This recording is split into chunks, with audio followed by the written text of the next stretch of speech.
Students, my self Shreyansh और आज हम शुरू करने जा रहे हैं क्लास 9 का चैप्टर कॉन्स्टिट्यूशनल डिजाइन का पार्ट 2। पिछले लेक्चर में हमने क्या देखा था? पिछले लेक्चर में हमने बात की थी अबाउट द अपार्थाइड। अपार्थाइड क्या था ये हमने समझा था, और अपार्थाइड सिस्टम जो था वो कैसे साउथ अफ्रीका में फॉलो हो रहा था ये चीज हमने देखा था। तो ओवरऑल हमने क्या पढ़ा था वहां पे? हमने वहां पे पढ़ा था कि एक सिस्टम था रेशियल डिस्क्रिमिनेशन का जो साउथ अफ्रीका में फॉलो होता था। मतलब साउथ अफ्रीका में स्किन कलर के बेसिस पे लोगों में डिस्क्रिमिनेशन किया जाता था, और इसी सिस्टम को हम कहते थे क्या? Apartheid system. ये special case of South Africa बस था। साउथ अफ्रीका के अलावा अगर कहीं और पे ये सिस्टम देखने को मिलता है तो हम उसे अपार्थाइड नहीं कहेंगे, ठीक है। इसमें मैंने बताया था कि जो व्हाइट यूरोपियंस थे जो ट्रेडिंग के बहाने से साउथ अफ्रीका में गए थे और वहां पे कंट्रोल टुक ओवर कर लिए थे, वो नेटिव सिटीजन्स और साथ में कलर्ड एंड द इंडियंस, इन लोगों के साथ डिस्क्रिमिनेशन करते थे। कैसे डिस्क्रिमिनेशन करते थे इसके वेरियस पॉइंट्स लास्ट लेक्चर में मैंने बता दिया था। आज के लेक्चर में हमें क्या देखना है? आज के लेक्चर में हमें बात करना है कि किस तरीके से वो जो प्रॉब्लम चल रही थी, वो जो डिस्क्रिमिनेशन चल रहा था, उसको अपोज करने के लिए साउथ अफ्रीका के सिटीजन्स ने स्टेप्स लिए थे। क्या उन्होंने उसके खिलाफ आवाज उठाई थी, और अगर आवाज उठाई थी तो वो कैसे उठाई थी? क्या उस आवाज उठाने का रिस्पॉन्स रहा था? ये सारी चीजें हम आज के लेक्चर में समझेंगे, ठीक है। तो चलो शुरू करते हैं अपना आज का lecture. First of all, last video में जो क्वेश्चन मैंने लास्ट में दिया था कि अपार्थाइड सिस्टम साउथ अफ्रीका में कब से कब तक चला था। साउथ अफ्रीका में 17 से 18 सेंचुरी के बीच में जो व्हाइट यूरोपियंस थे वो गए थे, लेकिन जैसे ही वहां पहुंचे तुरंत वो अपना टुक ओवर कर लें कंट्रोल पूरा और तुरंत डिस्क्रिमिनेशन शुरू कर दें, ऐसा पॉसिबल नहीं था। उनको पहले वहां पे अपना पांव जमाना पड़ा। उसके बाद जब वो रूलर बन गए पूरी तरीके से, साउथ अफ्रीका उनके कंट्रोल में आ गया, तब जाके उन्होंने ये डिस्क्रिमिनेशन शुरू किया। तो किस टाइम से डिस्क्रिमिनेशन शुरू हुआ? 17th और 18th सेंचुरी में डायरेक्टली तो डिस्क्रिमिनेशन शुरू हो नहीं सकता था। तो डिस्क्रिमिनेशन, इसका आंसर क्या है? Apartheid was followed in South Africa between 1948 to 1989।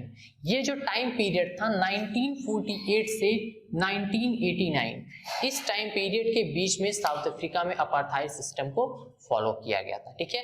तो ये आपका पहला आंसर भी हो गया और इस पॉइंट का पहला पॉइंट भी हो गया कि apartheid was followed in South Africa between 1948 to 1989, ठीक है।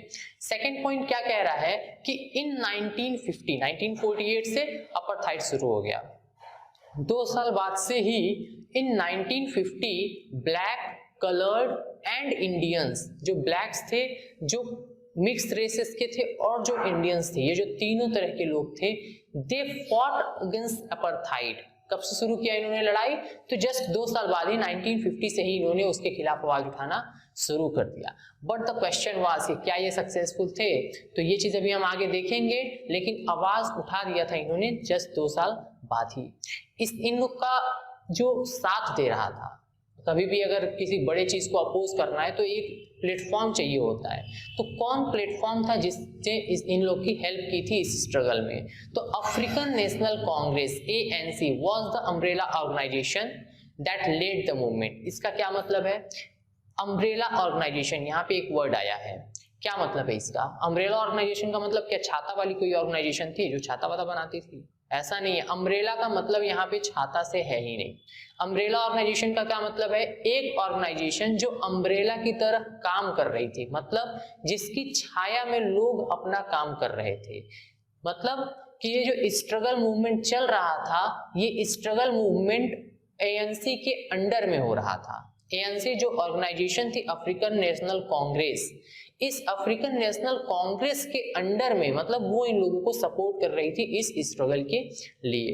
अफ्रीकन नेशनल कांग्रेस में बेसिकली मेंबर्स कौन से थे? तो these included that workers union and some ये कम्युनिस्ट पार्टी के मेंबर्स।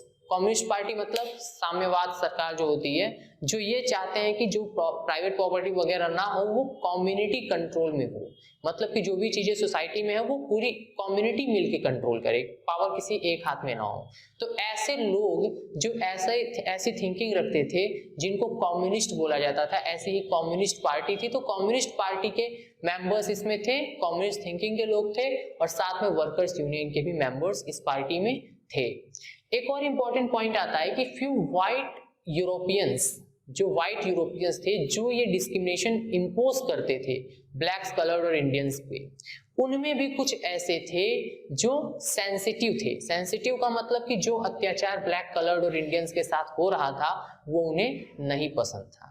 ऐसा तो है नहीं जैसे इंडिया में ब्रिटिशर्स आए थे तो जरूरी नहीं था कि सारे ब्रिटिशर्स इंडियंस को टॉर्चर ही करते थे।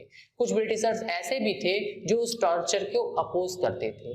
अब अगर पापा कर रहे हैं तो जरूरी नहीं है कि बेटा भी वो चीज पसंद ही करे। वही चीज वहां पे था कि कई ऐसे व्हाइट यूरोपियंस हुए जिन्हें अपार्थाइड सिस्टम पसंद नहीं आता था, वो सेंसिटिव हो गए थे ब्लैक्स के प्रति क्योंकि उनके साथ डिस्क्रिमिनेशन हो रहा था, उनको टॉर्चर किया जा रहा था।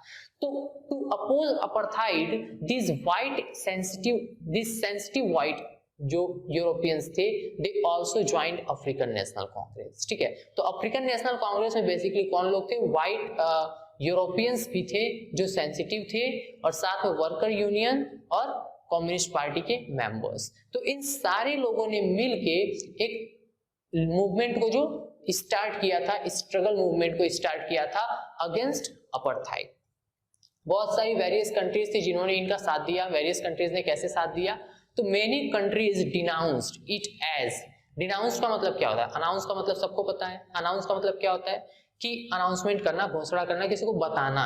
डिनाउंस का मतलब क्या होता है? बताना, बट सिर्फ उसको बुरा कहना, ठीक है, उसकी बुराई करना, इसको कहते हैं डिनाउंस्ड। मतलब सिंपली अगर मीनिंग देखा जाए तो इसका मतलब होता है निंदा करना, बुराई करना।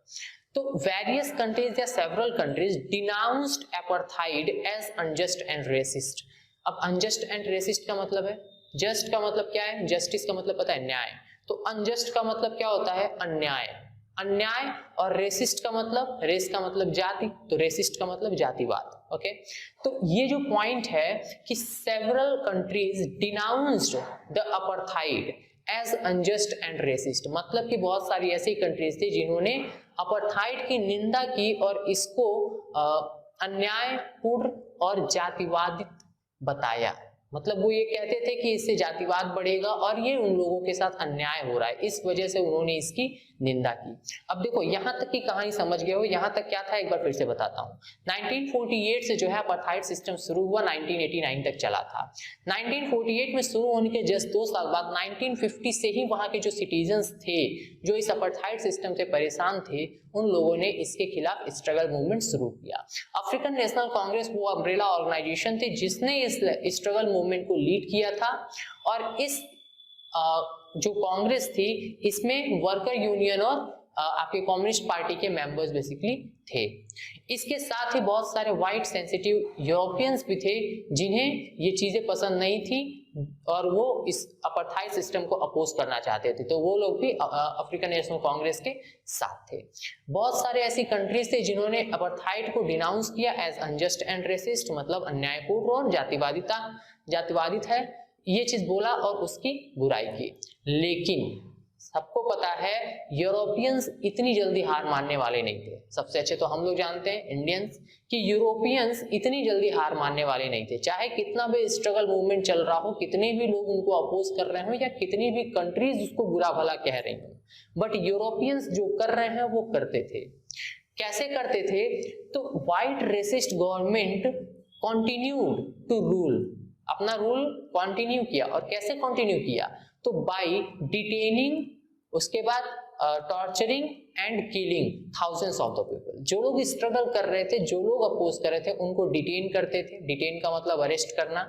डिटेन करते थे, टॉर्चर करते थे, तड़पाते थे, मारते पीटते थे, एंड किलिंग, मार डालते थे जान से। ठीक है, तो ये तरीका अपना के डिटेनिंग, टॉर्चरिंग और किलिंग करके जो व्हाइट गवर्नमेंट थी वहां की, व्हाइट रेसिस्ट गवर्नमेंट मतलब कि जो व्हाइट कलर्ड गवर्नमेंट थी, जो व्हाइट लोगों की गवर्नमेंट थी, वो गवर्नमेंट अपना जो रूल है वो इतने अपोज के बाद भी कंटिन्यू की, अपना जो रूल है उसको खत्म नहीं किया उन्होंने।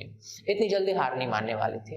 अब देखो यहाँ पे मैंने बताया कि वो क्या करते थे, टॉर्चर करते थे, डिटेन करते थे और किल कर देते थे। तो 1964 में भी कुछ ऐसा ही हुआ था। क्या हुआ था?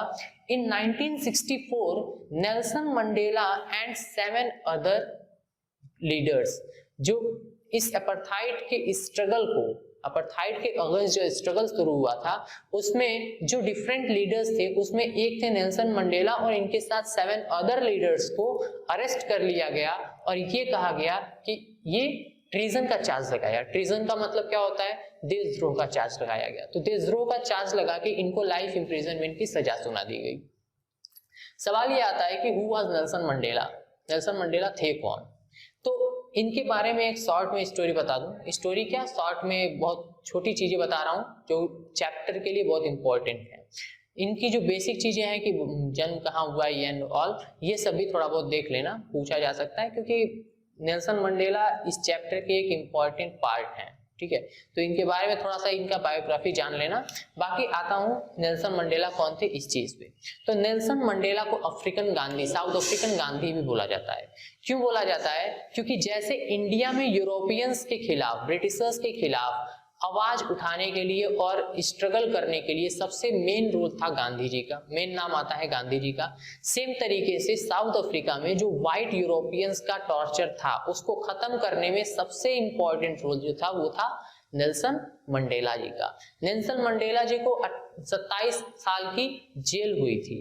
ठीक है, 27 साल बाद 28वें साल वो जेल से वापस आए थे। तो नेल्सन मंडेला जो थे ये अपार्थाइड सिस्टम को अपोज करने के लिए, सिंपली कह सकते हो ब्लैक्स के लिए बहुत ज्यादा फाइट किए थे यूरोपियंस के खिलाफ, इसलिए उनको साउथ अफ्रीका का गांधी भी बोला जाता था। दूसरा रीजन क्या है? दूसरा रीजन ये है कि नेल्सन मंडेला जो थे ये गांधी जी के बहुत बड़े फॉलोवर थे, फैन थे कह सकते हो। ठीक है, तो कैसे ये फॉलोवर बन गए? आप कहोगे सर ये साउथ अफ्रीका के थे, गांधी जी इंडिया के थे। गांधी जी के फॉलोवर ये ऐसे बन गए कि आपको पता है गांधी जी ब्रिटिश से जब वापस आए थे अपना बैरिस्टर की डिग्री लेके, तो फिर आने के बाद वो चले गए थे साउथ अफ्रीका में। कुछ साल साउथ अफ्रीका में गांधी जी रहे थे। साउथ अफ्रीका में गांधी जी ने बहुत ज्यादा इंपॉर्टेंट रोल प्ले किया था ब्लैक और व्हाइट के डिस्क्रिमिनेशन को लेके। पहले भी गांधी जी वहां पे रह रहे थे, उसी टाइम पे गांधी जी ने ये ब्लैक के पक्ष में, ब्लैक के हित में बहुत सारे मूवमेंट किए थे। तो उस चीज से नेल्सन मंडेला भी इम्प्रेस थे और इसी वजह से नेल्सन मंडेला उनके बहुत बड़े फॉलोवर थे। जब अपार्थाइड सिस्टम आया तो गांधी जी के तौर तरीकों को अपना के ये भी अपार्थाइड सिस्टम को अपोज करने लगे। तो ये थी एक छोटी सी कहानी नेल्सन मंडेला की। नेल्सन मंडेला को इनके 7 अदर लीडर्स के साथ 1964 में अरेस्ट कर लिया गया और ट्रीजन का चार्ज लगा के इनको लाइफ इंप्रिजनमेंट की सजा सुना दी गई। ट्रीजन क्या होता है? तो ट्रीजन का मतलब होता है देशद्रोह। किन टर्म्स में इसे कहते हैं? देशद्रोह। तो अगर कभी कोई इंसान कुछ कम्युनिटीज को भड़का के गवर्नमेंट को खत्म करना चाहे, गवर्नमेंट को खत्म करना चाहे इलीगली, तो उस चीज को हम कहते हैं ट्रीजन। अभी यहाँ पे क्या है, गवर्नमेंट जो है अपार्थाइड सिस्टम इंपोज कर रही है।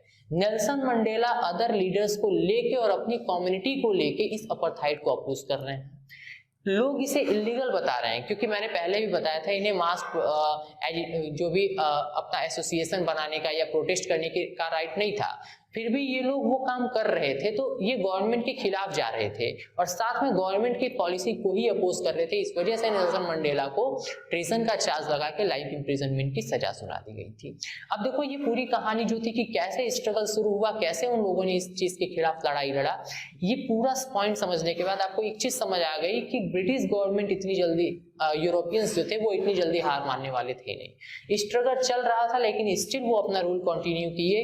नेल्सन मंडेला जो कि एक इम्पॉर्टेंट पार्ट थे उस स्ट्रगल मूवमेंट के, उनको लाइफ इंप्रिजनमेंट की सजा सुना दी गई।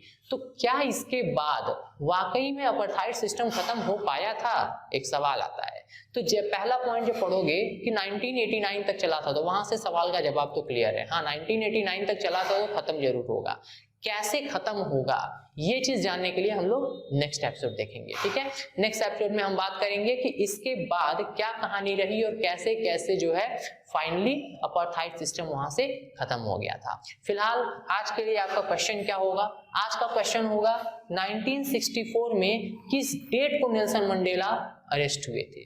पहला क्वेश्चन, किस डेट को नेल्सन मंडेला अरेस्ट हुए थे? और दूसरा क्वेश्चन कि अरेस्ट होने के बाद नेल्सन मंडेला को साउथ अफ्रीका में कहां पे रखा गया था? ठीक है, साउथ अफ्रीका में नेल्सन मंडेला को अरेस्ट करने के बाद किस जेल में रखा गया था या कहां पे रखा गया था? सिंपल सा क्वेश्चन। ठीक है, चलो आज के लेक्चर में बस इतना ही। मिलते हैं नेक्स्ट एपिसोड में, तब तक के लिए।